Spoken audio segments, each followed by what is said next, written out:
Welcome back to For the Road. Today we're going to continue this channel's long history of taking things apart and not putting them back together with the 64 Sprint.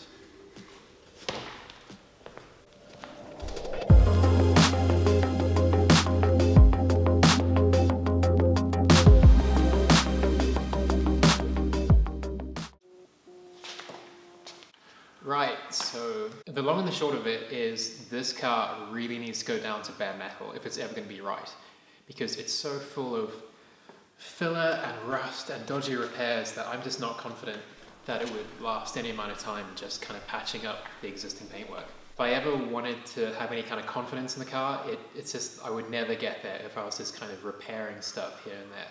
I kind of want to go back to a good solid base, repair, replace what needs to be done, and then repaint it and build a strong, solid car that's going to last for decades, after that. Yeah, so I'm going to take this thing apart. It's probably going to be a bit easier said than done because a lot of the nuts and bolts and stuff are kind of seized on, rusted on, because I used this car on like snow and ice and on salted roads and that kind of stuff. So yeah, it's probably going to take a little bit of time to get this thing apart. And yeah, the steering wheel is seized on solid, so I'm going to have to do something about that. Yeah. So this is going to be, if you saw my video about pulling the 2000 GDV apart, this is going to be kind of the same thing. But yeah, I'm going to try and do this nice and quickly. So first things first, I'm going to get in the air and get these wheels off.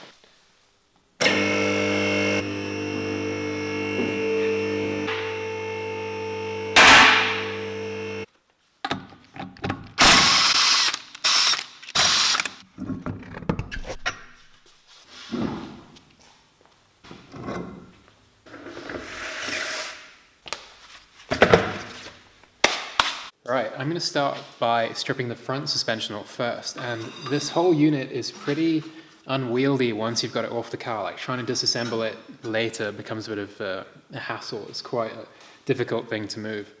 So what I'm going to do is strip it in place, and I'll start with the brakes and the hubs, and then eventually get it all down to bare bones, and I can undo the spring pan and then drop the control arms out the way, and that should be it.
couple days into this disassembly, and it's been a really, really difficult time because this car has so many seized nuts and bolts and rust from the road salt in Northern Europe over the winter. And when I originally went out there with the car, and people were like, do you really want to drive that on the ice and the snow and in the salt? Because it's going to rust up. And I was like, it's fine. Like, you know, I built this car to be used, I don't really mind it. But like now I definitely understand why people say that. Like the corrosion is just insane. The amount of like bolts that I've broken off, things that are seized, it's just taken me like, things that should take 10 seconds have like taken me 6 hours. So yeah, definitely when this thing goes back together, it's being assembled, like every bolt's going to have like anti-corrosion, anti-seize paste on it. Everything's going to be like built to withstand abuse. It wasn't really built that well before. Yeah, other stuff came out pretty easily. The steering came out, the steering box and the aileron came out relatively easily, but the steering wheel had to be pulled off with a gear puller, which I don't recommend unless you have a properly seized steering wheel, like this one was. Because the gear puller can leave marks in the back of the steering wheel.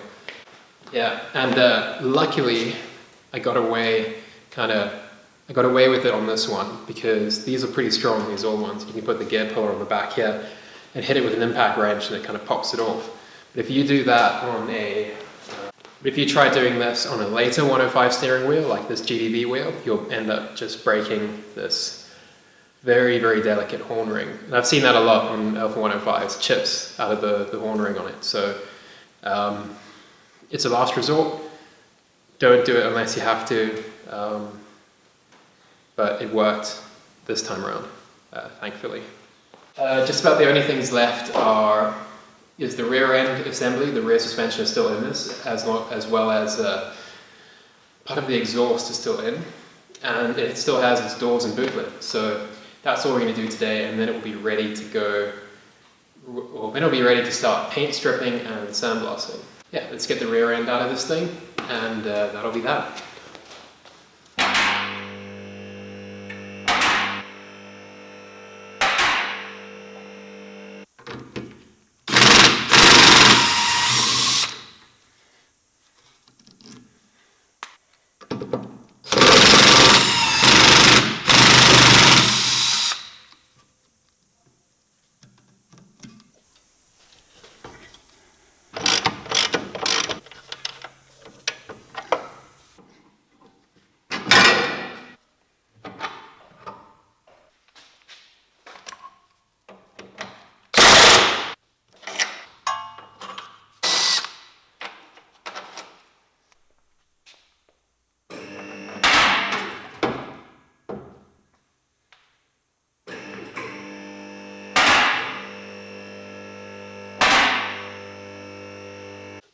Right, so I've got the car pretty much down to a bare shell, except for a few little things that are stuck, rusted on, like these bump stops. These bump stops at the rear here are pretty much rusted in. So I've put some rust dissolver on there, and I'm going to see how it looks tomorrow. Yeah, so I'm going to call this an episode and leave the car just like this until the next episode. So thanks for watching For the Road, and I'll see you next time. Cheers.